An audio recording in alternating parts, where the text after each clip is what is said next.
Hey, Brandon here, host of the Devy Deep Dive podcast and creator of the Devy Dashboard. Welcome back to my channel. Thank you so much for tuning in. I did a day one kind of landing spot grade for the NFL draft, and here today I am going to do a day two landing spot grade show. So if you're new to the channel, welcome. If you've been here before, please hit that subscribe button either way.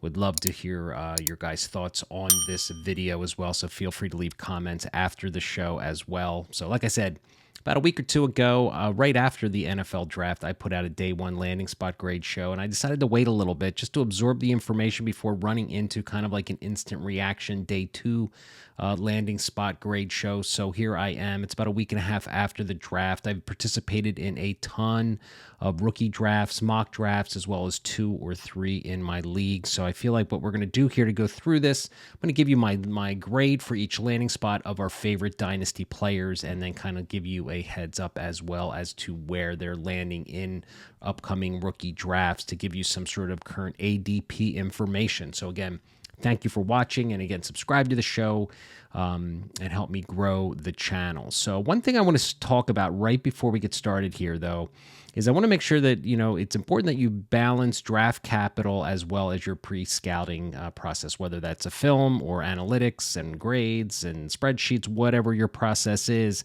I'm looking at these mock drafts, being involved in some drafts as well, that a lot of people are just picking players just based on landing spot. And I want to urge a sense of caution to that, because we're going to get in trouble with that. We've been in trouble in that in the past. So I'm going to talk about some of these players, and we're going to talk about that a little bit. Landing spots on some of these players have been fantastic, but at the same time, don't give up what you thought about these players pre-draft from what you've either, like I said, saw on film or analytics, and go head first into just landing spot, because talent will always emerge. Landing spots matter, opportunity, I get it, but nonetheless, these guys have to have a basic foundation of how to play the game. So landing spot's important, but if they really can't get open or can't run with the ball or whatever, it's not really going to make a difference. All right, so let's get right to the show. All right, with the 34th overall pick, the Packers selected Christian Watson. I'm going to give him a grade of an A, of a landing spot. He landed in the juicy spot of the Green Bay Packers. Everyone's super excited about that landing spot. Obviously, you got Aaron Jones, or Aaron Rodgers rather, throwing him the ball. So I'm seeing this guy go early, late round 1, early round 2. Just did a mock draft with a bunch of industry guys who have been doing this a long time, and he didn't get picked until the second round. I'm giving him an A grade for a landing spot, but I'm not going to be a guy who's going to reach for Christian Watson and put him ahead of guys like Olave and George Pickens and guys that I feel have a better long-term skill set. I think he's a raw receiver who ran fast at the combine, lands in a great spot, and people are just expecting the world. So I think he's a very highly valued right now. And nonetheless, he gets an A grade for a landing spot. We'll see if he can. He's got some raw skills. He's got some speed, some size. We all know about that. Let's see if he can put it together for the Packers. With the 37th overall pick, the Jets selected Breece Hall, running back. I'm going to give this a B+ landing. I think he comes in and he is the immediately, 3 down back. Your Michael Carter shares just got a little dent in value there. I expect a little bit of a split, maybe 70-30, but I'm giving Breece Hall the rock here if I'm the Jets, helping Zach Wilson continue his development. Nothing better than for a quarterback than have a running back who can run the rock. So he's the 101 really in most drafts that I'm involved in. If someone's going to get dicey or spicy, they can certainly pick somebody else, but I'm seeing Breece Hall is the 1.01 pick in the majority of my actual rookie drafts as well as mock drafts. With the 41st overall pick, the Seahawks selected Kenneth Walker, second running back off the board here. Going to give him a B. It's getting the draft capital here at the beginning of the second round of the draft. Ran an impressive 4.3840. Carson and Rashad Penny are on 1-year deals, and we know the Seahawks love running the ball. Now their quarterback situation's a little dicey. It's a little concern for me. They got Drew Lock. They traded away Wilson, so they're kind of probably in a mini rebuild, and the OC coordinator came out this past week week and said that Kenneth Walker needs to do a lot more in pass protection to stay on the field. So I like the landing spot. The Seahawks are known for running the ball in that offense. He should be getting the rock a lot and often in there, but he might also start off a little slow. And they might, Penny flashed last year. He kind of had a rebirth in his career last year. Congratulations if you sat on those shares for 4 or 5 years. But nonetheless, now you're back down, probably looking at an asset that'll be on another team next year in Rashad Penny. But nonetheless, Kenneth Walker gets a B rank for me. He's going the top half of the first round. I mean, a lot of guys are taking him number 2 overall to try and get that running back, as there's a cliff for running backs, as we know, in this draft. So got him as a B. All right. The 43rd pick, the Giants select Wan'Dale Robinson. I'm going to give this a C- ranking. He's being drafted right now in the late second and early third of drafts. And, landing in the Giants just wasn't the great opportunity for me. I just feel like the Giants, they got Galladay last year. He disappointed. Kadarius Toney went there last year. He disappointed. Saquon Barkley's disappointing. Daniel Jones, the quarterback. Ingram, the tight end, disappointed. It just seems like there's nobody breaking out for the Giants, and I just don't think a 5'8", 180-pound receiver. Yeah, he's fast. Yeah, he's tough. Loved his game at Kentucky. Played in the SEC and killed it. Did a rookie draft show on this channel about him. Loved everything about his game, but the size is a concern, and it's a crowded field of pass catchers with an average QB. New regime in town as far as the coaching staff, so we'll have to see what happens. But he's not a guy that I'm going to reach for. He's going in late second, early third of my rookie drafts that I've seen. So again, I'm going to give that a C-. I was kind of hoping he would land in a different situation, but nonetheless, we'll have to see how he makes out in New York. With the 44th overall pick, the Texans move up in the draft to select John Mechie. I'm going to give this a B grade. He's going really in the third round of rookie drafts. He might sneak into the second round, but they got Brandon Cooks there and really not a whole else. I liked Nico Collins last year. He was a player that I really liked coming from Michigan last year, who showed a little bit last year, but nonetheless, I think the targets are open for that.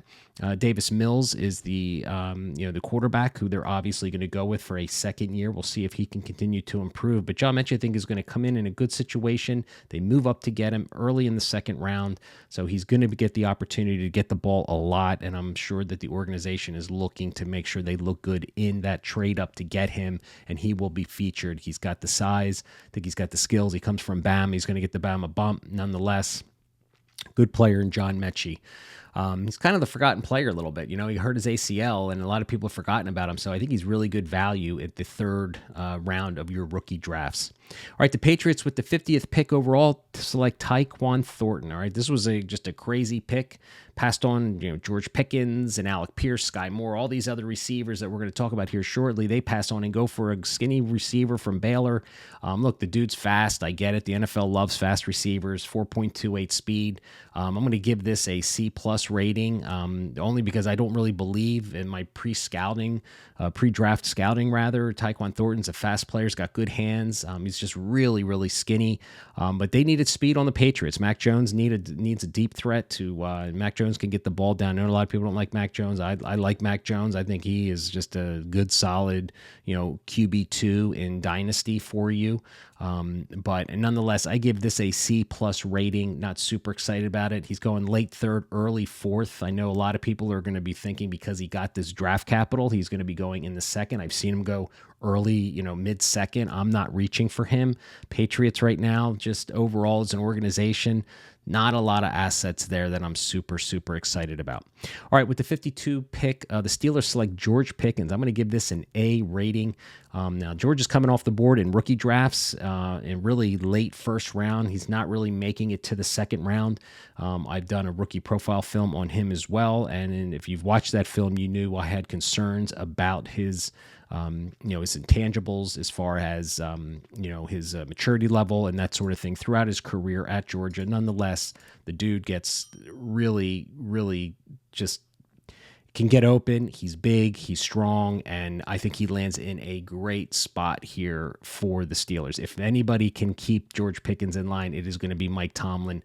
Love this landing spot. Give him an A grade for landing spot. I have many shares on my Devy team of George Pickens.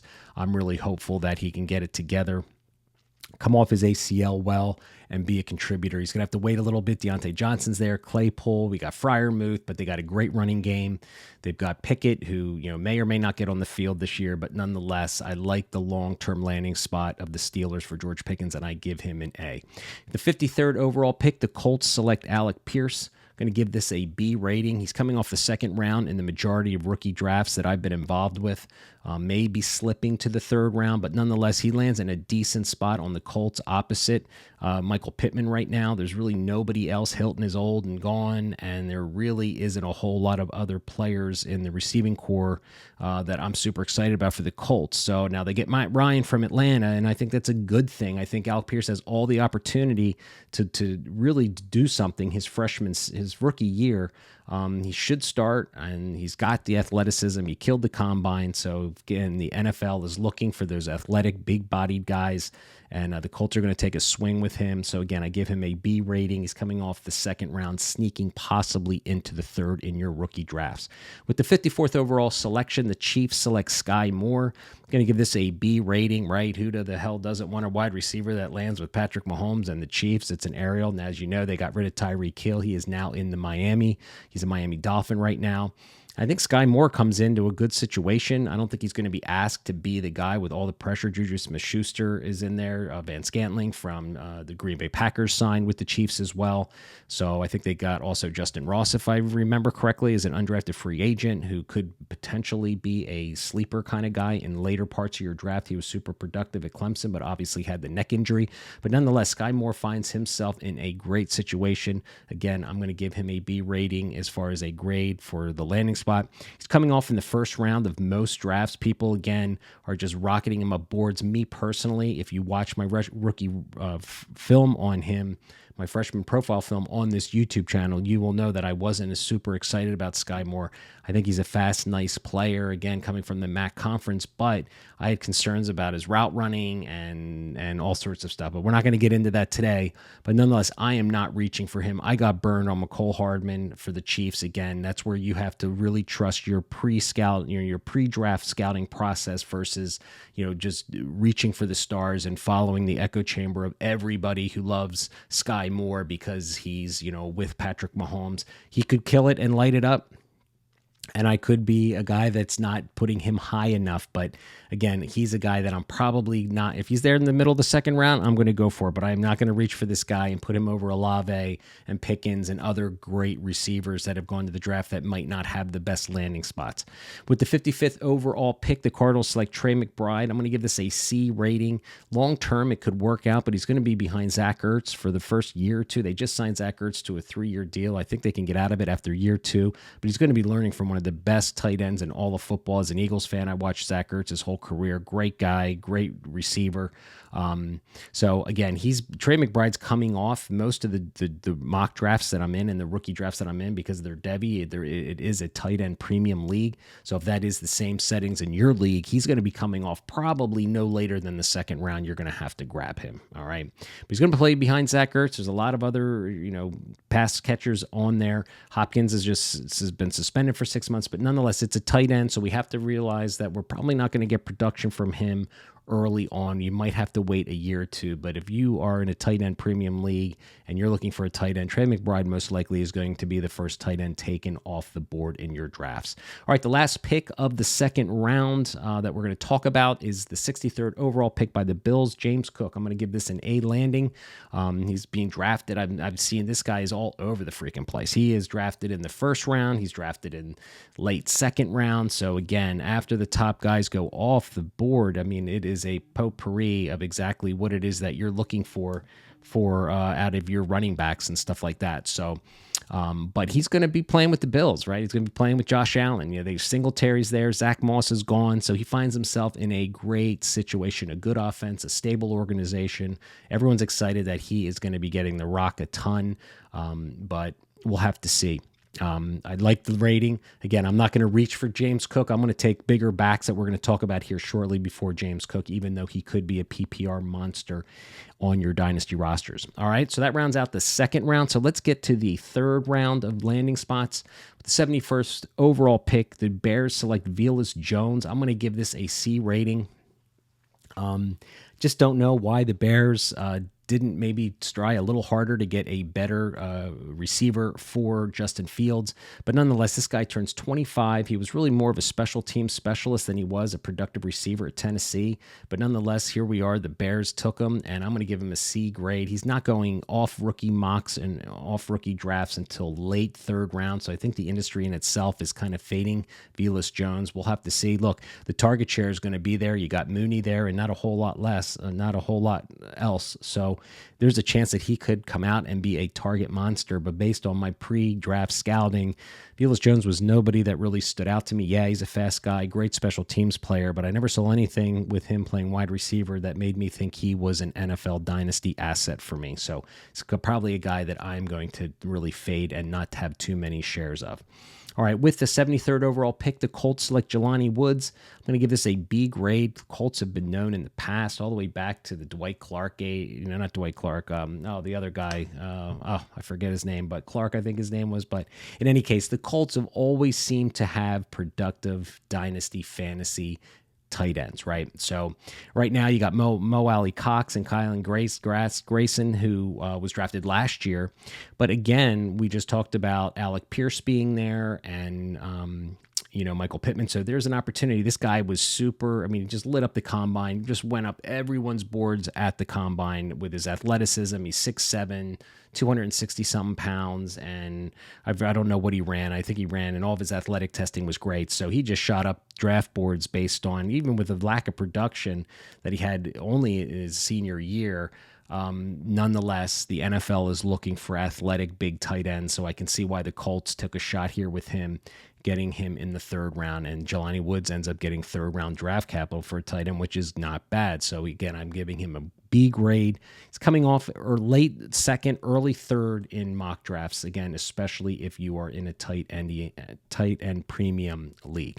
All right, 74th overall pick, Atlanta. Finally, the second quarterback comes off the board, right? This is just nuts. I mean, whoever would have thought these quarterbacks are going to fell like they did, right? We're all still kind of shaking our heads, but nonetheless, Desmond Ridder gets an A+ rating. I like this landing spot in Atlanta. He's coming off the second round in most rookie mock drafts and actual drafts, so that's what his ADP is right now. So people are thinking, okay, Pickett usually is a first-round pick in your rookie drafts, but, come mid-second round, people are still thinking, playing in Superflex PPR leagues, that I'm going to take a shot with Desmond Ridder. He's the second QB. He gets early third-round draft capital. There is a potential that he could play behind Mariota this year. I feel like they're going to play Mariota most of the season in Atlanta. Let Ridder sit, let him just learn, and just maybe in 2023 he is a starter. And I think based on his draft capital, based on where I see him getting taken in rookie drafts, people are still thinking that maybe he has a potential to be a dynasty asset. With the 80th overall pick, the Broncos select Greg Dulcich, tight end from UCLA, who was super athletic, had a pretty nice combine. I'm going to give this a B landing spot rating. Now he's going to have to play behind Alberto. Noah Fant was traded to the Seahawks, so Dulcich has an opportunity to get on the field. Now he lined up pretty much out a lot at UCLA. He's not much of an inline blocker, so maybe they're looking at him as like this hybrid tight end wide receiver that, for us in Dynasty, we love that, right? All we wanted to do is get his ball in his hands, down the field and potentially score touchdowns. But he's coming off the board not till late rounds. So I think a lot of people see that he's buried on that depth chart. A lot of other pass catchers on Denver. I know Russell Wilson's there now. You got Judy, you got Cortland Sutton. Tim Patrick was a nice receiver who's still there, and Alberto really played well last year. So it might be a little bit, again, a tight end. You have to wait for production. So if you're taking Greg in your drafts, it's probably not until later rounds, hoping that, he can have an opportunity on the field at some point. All right, with the 86 overall pick, the Titans select Malik Willis. I'm going to give this an A landing spot grade. Again, I think this is a really an interesting spot for him. Tannehill's there, obviously, who is going to continue to be there. I don't know what his contract situation is, but what I like about this situation is Willis is going to be able to come in and he is going to be able to sit behind Tannehill, learn. And then again, Titans love to run the ball, and I think running the ball is the best thing for a quarterback. Maybe not for dynasty so much, but at least for the guy who's trying to make it in the NFL and for a franchise. So I like this. He's coming off the board in the second round of most Devy pick and most rookie drafts. But the pressure's off him now. He's a developmental project. Always was. Never understood how he went from Liberty being a top 5 pick 2 months ago to crashing into the third round of the draft, right? So it's a lesson for all of us as far as the hype that some of these guys get leading up to the draft can really swing from one way or the other. So Malik Willis, again, a landing spot. Coming off the board in the second round in rookie drafts. All right, let's continue on. We got the 88th overall pick. The Cowboys select Jalen Tolbert. I'm going to give this a B+ rank as far as a grade for a landing spot. He's coming off the board mid-second to early third in rookie drafts. Dallas Cowboys is a good landing spot for him. I like the landing spot because, CeeDee Lamb is there. Michael Gallup is there. They've got good tight ends. They got a good running game. Dak Prescott, good quarterback. So I'm not sure what his production is going to be early, but nonetheless, he's going to be able to come in and not feel the pressure of having to produce. I don't know when Gallup, if he's going to be on the field, if he's going to miss time with that ACL injury that he had, but nonetheless, he was re-signed by the Cowboys. Amari Cooper is gone. He is now out of the picture. So Jalen Tolbert comes in and should be the third pass catcher on that offense. So again, good spot for him to come in at a decent, rate where he doesn't have to come in and feel the pressure like a Drake London to be the guy. He can just come in and, develop naturally. All right, with the 91st overall pick, the Bucs select Rachaad White. I'm going to give this a B landing spot grade as well. Now, Rachaad White is a guy that I'm not particularly high on. I think he's a nice pass catcher out of the backfield, but I question his ability to run in between the tackles. He's coming off rookie drafts in the second round. He's not really getting into the first round, but he is in the second round and sometimes falling to the third round. I'm going to take guys like Zamir White and Brian Robinson, and those guys first, more 3-down guys who I know can also catch the ball. I like the landing spot at Tampa. Keshawn Vaughn is, still there. Leonard Fournette is going to be the guy that runs in between the tackles. As we all know, Brady unretired. He came back. Rachaad White, I didn't really find to be an effective pass protector for the quarterback at Arizona State. And with Brady there, he's going to have to be ideal with that, stay on the field and not let Brady get hit. But nonetheless, people like Rachaad White. I'm not as high on him as most people in the community, and that's fine. I think there's a lot of other pass catcher backs in this class that are just as good as him. All right, with the 93rd overall pick, the 49ers select Tyron Davis-Price. All right, now this was one that just came out of the blue, right? I'm going to give this a C landing spot. Now, I know, look, he's getting into the second round of rookie drafts, sometimes, mid-second, and I'm fading the 49ers running back. I was a Trey Sermon guy last year, and, that didn't pan out well for me, and I'm just out of the whole Shanahan running back thing. I think he just rotates backs, and you can be in the doghouse quicker than whatever, so this is why I'm giving him a C landing. Davis-Price is not a person, not a back. I mean, it's coming from LSU with very limited production. I think this is a reach by this organization personally in the third round. You probably could have gotten this guy in round 4 or 5, but nonetheless, they have him, and my Trey Sermon shares may be dead, but I'm going to keep hope that hopefully they just cut him or trade him and get him out of there so he will have an opportunity. I'm not sure what happened to Trey Sermon. I know he's a good back. I'm not buying it that he can't play. I think something happened. Maybe you didn't understand the playbook or whatever, but Davis-Price with Elijah Mitchell there and the way Shanahan just will kick someone to the curb, he's just not a guy that I'm going to target. With the 94th pick overall, the Panthers select Matt Corral, okay? So we finally get the fourth quarterback off the board. I'm going to give this an A landing as well. The Panthers need a quarterback. Sam Darnold's the only guy in front of them. And I think Sam Darnold's going to start the majority of, I'm going to say half the season. Corral, again, here's a guy that really fell. Corral was the number one quarterback for a ton of guys going into this draft process. And here he is finding himself with mid to late third round draft capital. And that's a concern. I personally am not going after any of these quarterbacks in these rookie drafts unless they fall to the third round. And I'm kind of on my second or third tier of running backs and wide receivers. I will take one, but I'm not going to get caught up up and trying to chase these quarterbacks. I think the NFL has spoken on what their thought process is on them, and I'm going to be passing on the majority of these guys. But nonetheless, I'm giving it an A landing spot because all he has in front of him is Sam Darnold, and that coach is on the hot seat and better produce a quarterback with this pick. So I think Matt has the opportunity to possibly get on the field this year. All right, 4 players left before we let you go.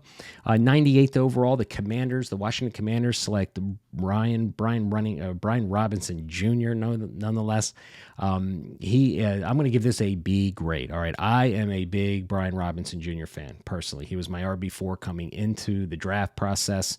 I like this. I'm not a big Antonio Gibson fan, a converted wide receiver who really flashed, but he's had toe injuries for the 2 straight years.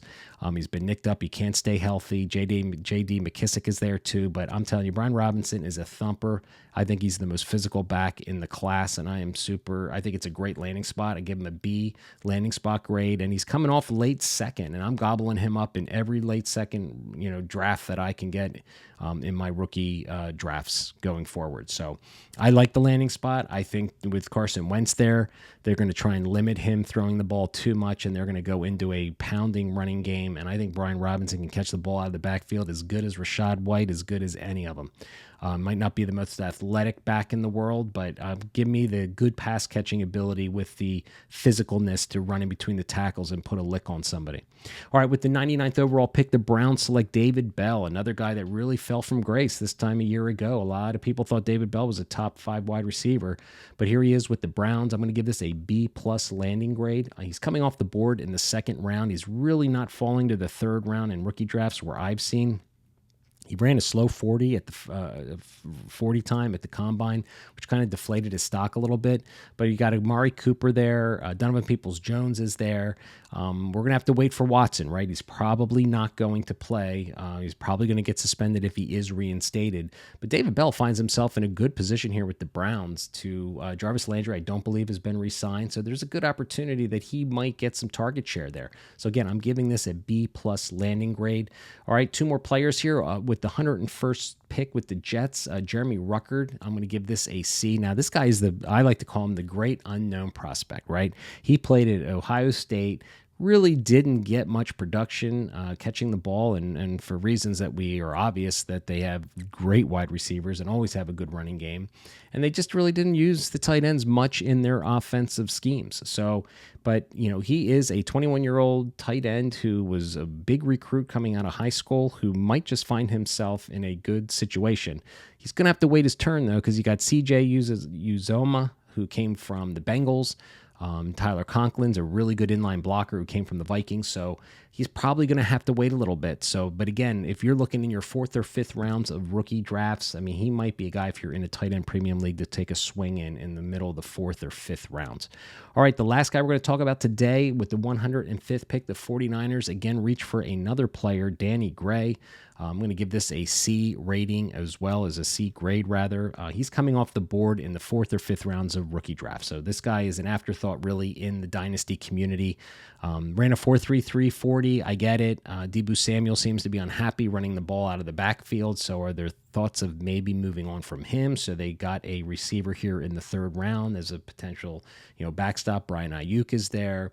There was the other kid that flashed last year, I forget, Jenkins or something like that, who really came on as a 3rd receiver for the 49ers.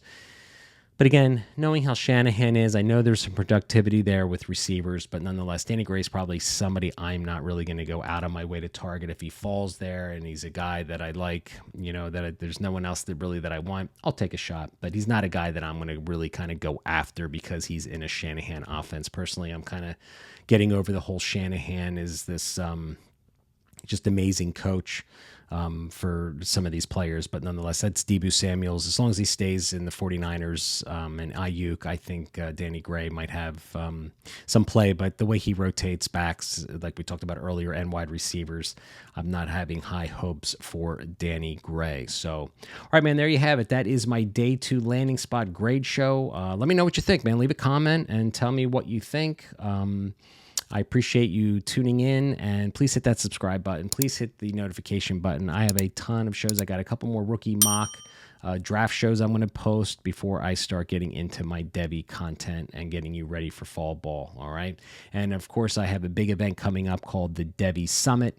That is going to be on May 22nd. So I probably should have talked about that at the beginning of the show. But nonetheless, it's going to be an awesome, awesome Devy event on May 22nd with a ton of great guests. So I thank you so much for tuning in and watching.